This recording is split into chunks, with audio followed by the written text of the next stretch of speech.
So is my PPT visible to everybody? Yes. Yes. Perfect. So let me start with the whole idea of what is newborn screening. We have been hearing about newborn screening from several years now. So what's new now? Why do we really need to even talk about this in 2021? Is anything changed in 2021 compared to what it was earlier? So the first thing which comes to is why. Why has this topic been chosen by the chairperson and the conveners of this program? Why is everybody still talking about newborn screening? Why should I be talking about newborn screening? Okay, it's a very simple takeaway. You know, there is no question, there is no controversy. It has to be done. It has to be done, and it is being done in a lot of countries around the world. It is being done in several states and cities across Mumbai, India, and still this topic was chosen, and I was chosen to give this talk by the conveners purely because I think they also feel that though this is a very important aspect in preventive healthcare as far as the obstetricians is concerned, there is probably we are falling short of something somewhere, and we do not reach the intended targets, and we have not been able to do what we want to do. And that's probably the reason why I've been given this privilege of talking about newborn screening. So basically, my talk is going to be a little short, sweet, and in main three parts. It is going to be something what we all know already, but it's kind of a revision. It's always good to have a revision before we start anything new. Then it is going to be something about what's new, which is being there now in 2021, and some personal experiences over the years, which I've been talking about newborn screening. So what is newborn screening? Basically, it's just a test. Is it a test or not? No, it's not a test. Okay, if you go through, I'm just giving you some hinters. I'm not going to give you all the answers.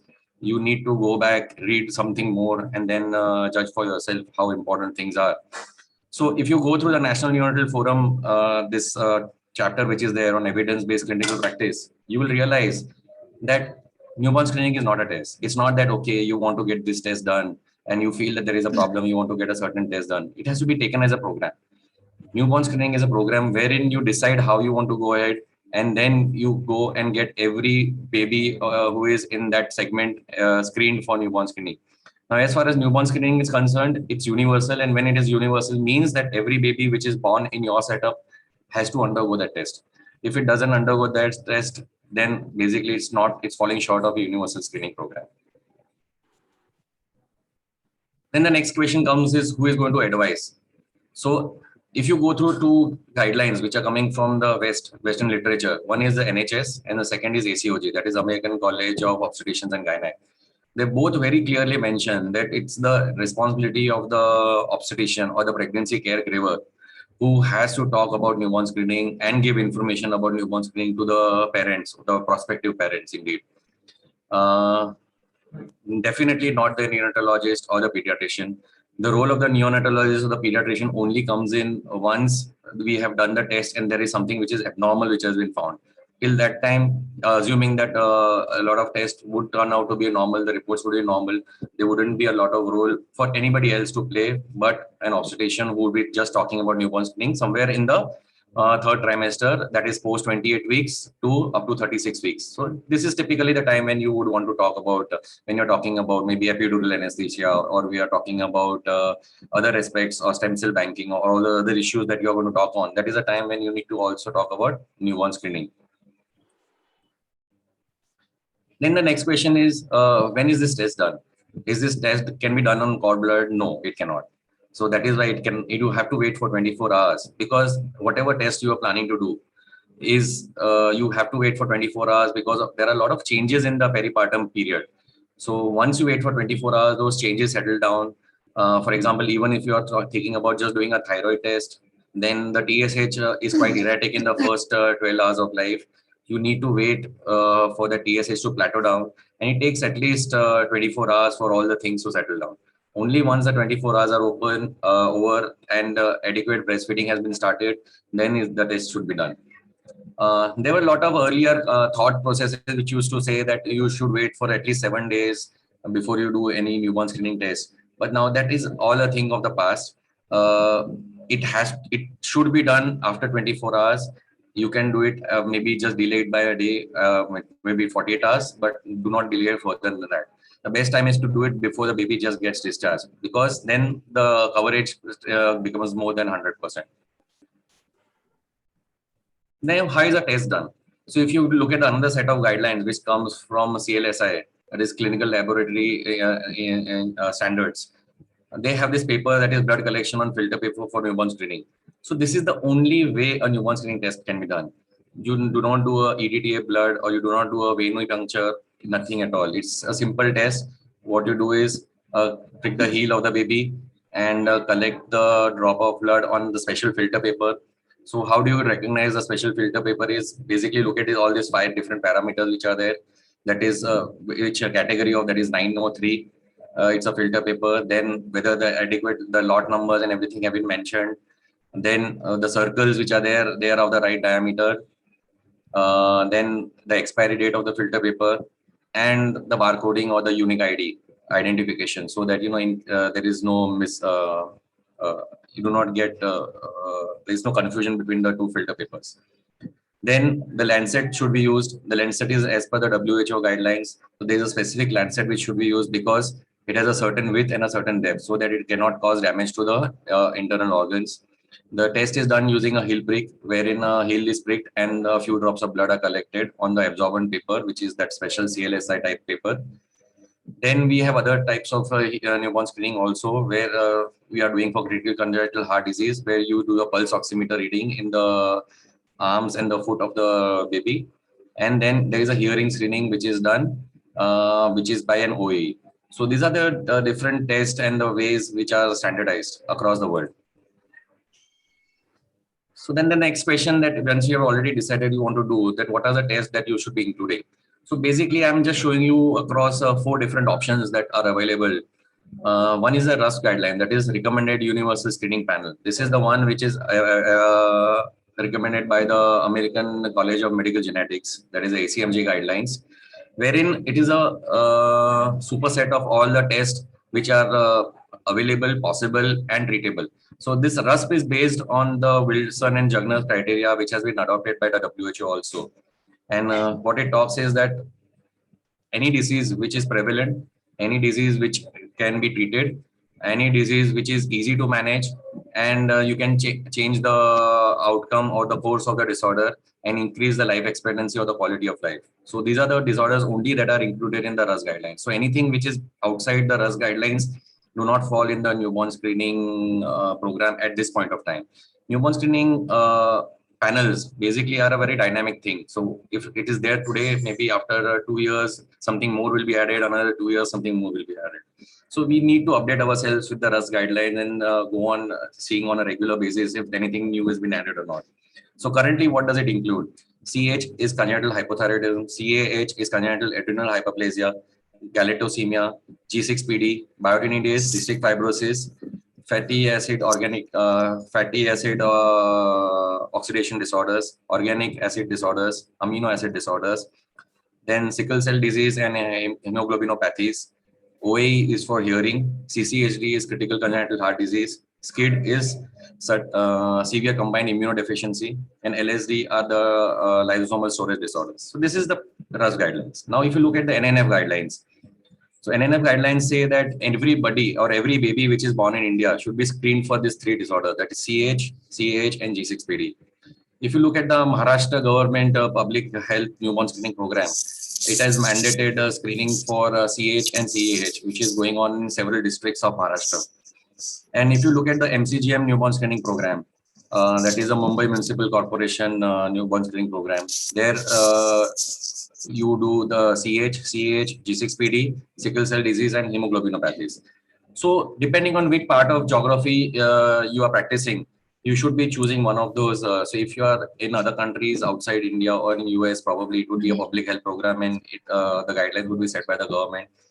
If you are in India, then depending on which state you are or what are the state guidelines, that is something you have to follow. Assuming that this is an AFG program and most of the people here are going to be from Mumbai or around Mumbai, I think what we need to stick is that universally every baby who is delivered should be following with the MCGM guidelines. And if you are further away from Mumbai metropolitan region, then probably you could even just do thyroid, because that is what is being recommended by the Maharashtra government. So let us look at, see, we are not new as obstetricians. We are not new to screening tests. Okay, we do screening tests for Down syndrome. We do it for syphilis. We do it for thalassemia. So we are not new to the concept of newborn screening at all. Now, just let me tell you this. If you just look at it, it's very self-explanatory. We do screening for Down syndrome, where the incidence is almost 1 in 800. We do screening for syphilis, that is VDRL, where the incidence is 1 in 1,000. We do screening for thalassemia, where the incidence is also somewhere around 1 in 800. But we still don't do screening for thyroid or other disorders, where the incidence is almost the similar. And in some cases like G6PD, the incidence is much, much higher also. So it's high time that we start looking at screening for even newborn screening as a part of the obstetric package, rather than just letting the parents decide, or pushing it onto the pediatrician to let them decide. So let me tell you what is going on today in the country, in a vast country like India. India, you have to understand the healthcare sector. The whole healthcare segment is basically into three parts. That is the central government, the state government, and the private sector. The central government has more of an advisory role, while the health is a state subject, definitely. So all the directions or the health projects are going to be undertaken by the state government. So currently, these are the following locations where you see some of a public health newborn screening program being running. So Chandigarh, Delhi, Uttar Pradesh, Jaipur, Maharashtra, Mumbai, Goa, Kerala, Tamil Nadu. So these are the locations where we have currently a newborn screening program which has been going on in some form or the other, maybe not extensive to the whole state, but definitely in district wise. And it is going on and on and on, and it is increasing day by day. So the states have realized that this is important. The National Health Mission has realized that this is very important. And to that, what has happened is that recently in this year itself, 2021, as early as February this month, the national government, that is the government of India, along with the Ministry of Health and Family Welfare and the Ministry of Biotechnology, they have come out with a national policy for rare diseases. So under this, the government has decided that all the diseases which have incidence of less, almost more than 1 in 1,000, they need to be categorized as rare diseases, and divided them into three major groups. So any disorder which is amenable to one-time curative treatment. So something where you do one treatment, like a liver transplant, and the problem will be taken care of. Okay, or you do a bone marrow transplant, and the problem will be taken care of. That is the group 1 category. Now, this is going to be funded by the central government. And examples are severe combined immunodeficiency, or MSUD.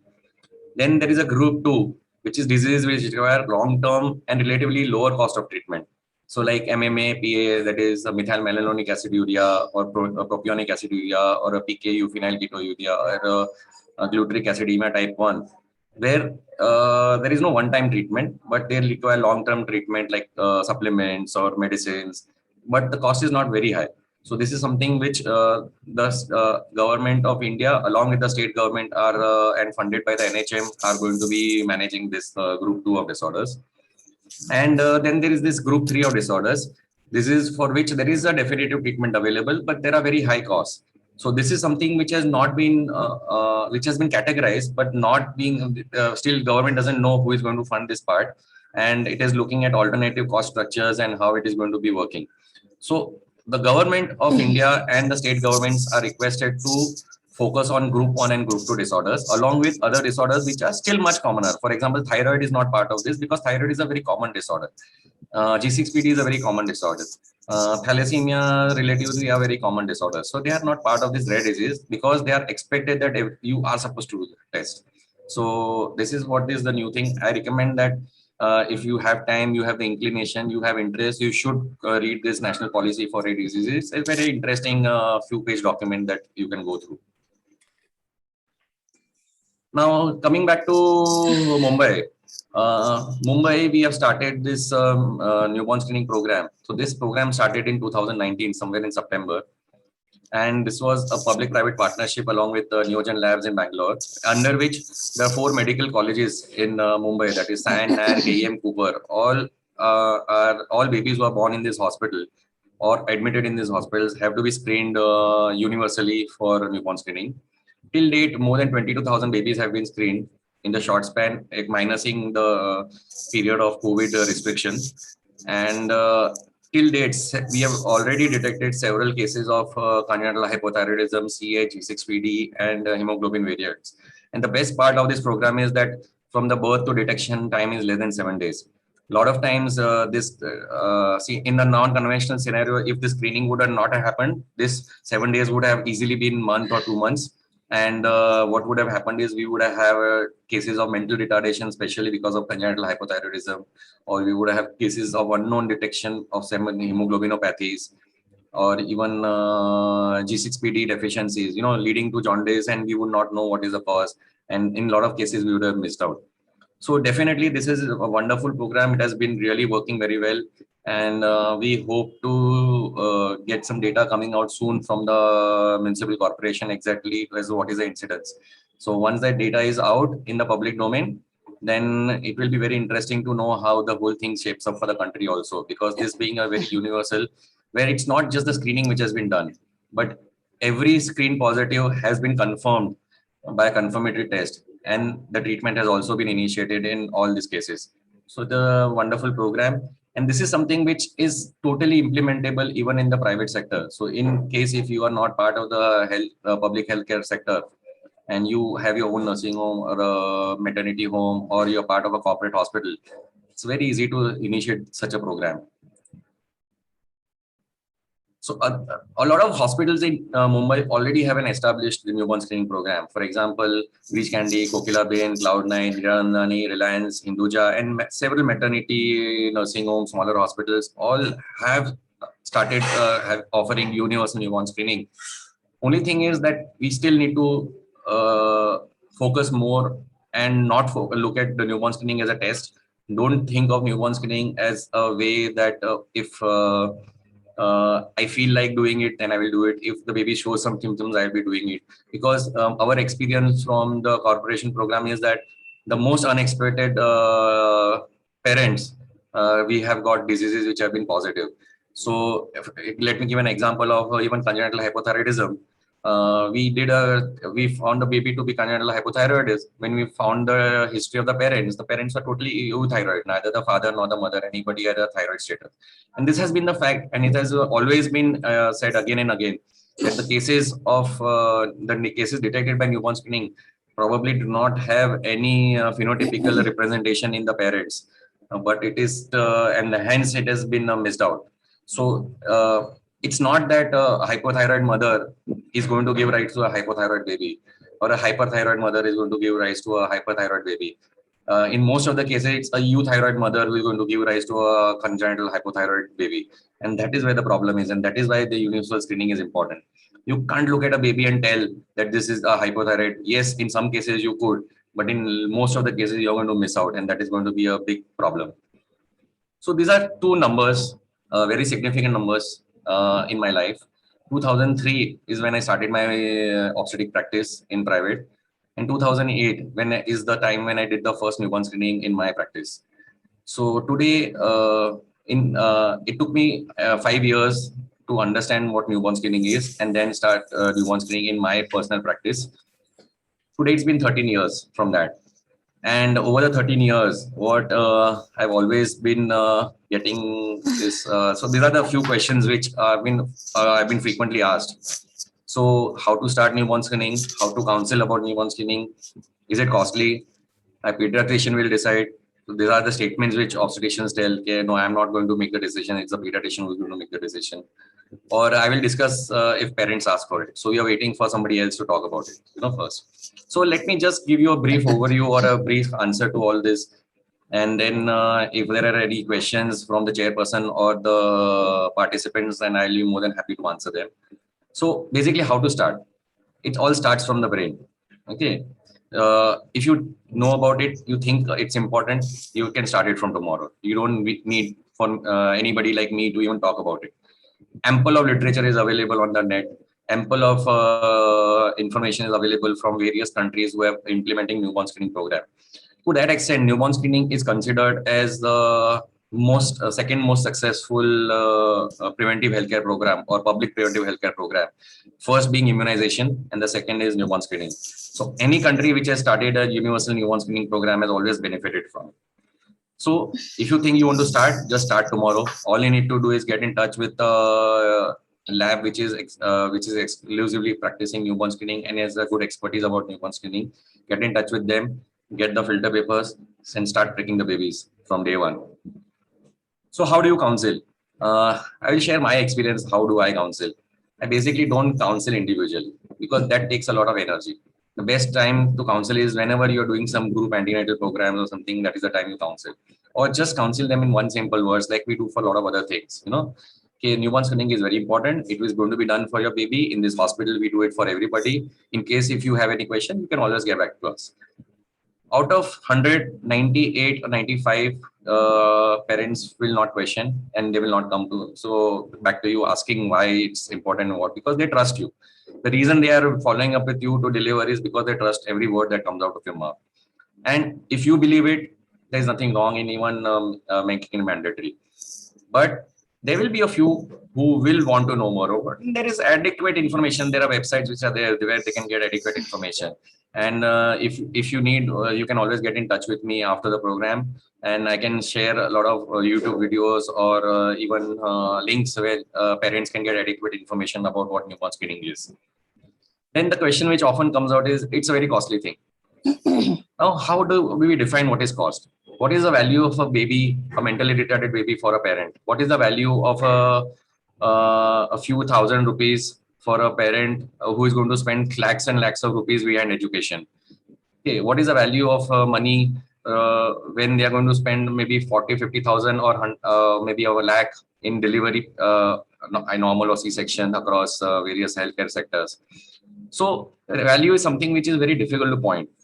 Today, we see a lot of people using smartphones. If you really look at the average cost of smartphone, it ranges from anywhere between 15,000 to 1 lakh. Okay. And assuming both the parents are working and both are using smartphones with a life of just around 2 years to 3 years, every year they are spending, every month probably they are spending 1,000 rupees behind a phone. So what is the cost really? I don't think it is right for doctors or clinicians to think that cost is a prohibitive factor. You never know. You may consider someone as poor, but that poor person may be having resources which you may not know. Like maybe the owners or the employers are ready to spend money. Maybe they have a medical insurance. Maybe they have access to other options. They are access to even if this so-called unaffordable parents, if they would have delivered in the municipal corporation, they would have got this test done free of cost. So I don't really see that cost is something that we have to look at it. Yes, but still talking about the cost, I think it's absolutely affordable. If you look at the municipal corporation panel, the cost to a parent would be hardly around 1,500-1,600 rupees. So in the scheme of things, in a city like Mumbai, the cost of 1,500-1,600 rupees is hardly anything. And the amount of money it can save in case if it is the baby is detected to be something in the future is humongous. Just imagine the cost of a parent or a family bringing up a mentally retarded child just because the diagnosis of congenital hypothyroidism was delayed by maybe 2 or 3 months. It is always said that a week in delay of diagnosis of congenital hypothyroidism will reduce the IQ points by 10. So that person is never going to be coming first in the school or classes anytime in the future. And it is up to us to see that that doesn't happen to that family. Then my pediatrician will decide. Why does your pediatrician have to decide? When I made that decision in 2008, I did not consult any pediatrician. I did a lot of lookup. I studied the literature and I found out, yes, this is something where my pediatrician doesn't need to get involved at all. Because when is the role of the pediatrician? Only when the test comes out to be positive. Look at it. I'll give you another example. We do HIV test. Do we really manage HIV patients? We don't. When the HIV test is positive, we just refer them to an HIV specialist and the HIV specialist manages it. Till the time they are negative, nobody has to do anything. Same way newborn screening is the same way. Newborn screening, till the time the report is normal, nobody has to do anything about it. It's a simple self-explanatory report, just one page report saying whether normal or abnormal. That's it. Only when there is an abnormality, that is a time when there is an involvement of a specialist. Till that time, there is no requirement of anybody at all. Okay, I don't think even the doctors need to get involved. It is just the hospital staff can just read it and tell you, okay, it's a normal report. You don't need to bother anything. Everything is fine. So I don't think anybody needs to decide that, but the obstetrician, that yes, it is important and we'll be doing it for all the patients. Now, another a common question which is always asked is, we'll discuss with the parents if the parents ask for it. Do you really think the parents all the parents that you see are that educated enough or that aware enough in health that they are going to come and ask you everything which is going around? My answer is no. I don't see a lot of parents coming and asking about things which are also very common, maybe as common as HIV or as common as hepatitis B. Okay, so whatever is in the news is what they will ask. So if COVID is in the news right now, they will talk about COVID, but they will not talk about anything else. So these are something decisions which we have to start talking about, and we have to proactively do something and not wait for the parents to come and ask, because there's nothing the parent is going to ask about. Yes, you will get a few alert parents who are going to come forward and talk about what is newborn screening, and please let us know about it. But I don't know. We can always take help from the medical legal experts who have. Is it right that if we don't talk about newborn screening when it is being offered in our state or in our city, and in case if this baby turns out to be positive, and this parents come back and tell you, okay, if you would have told me, I would have done it, but doctor, you just didn't speak about it.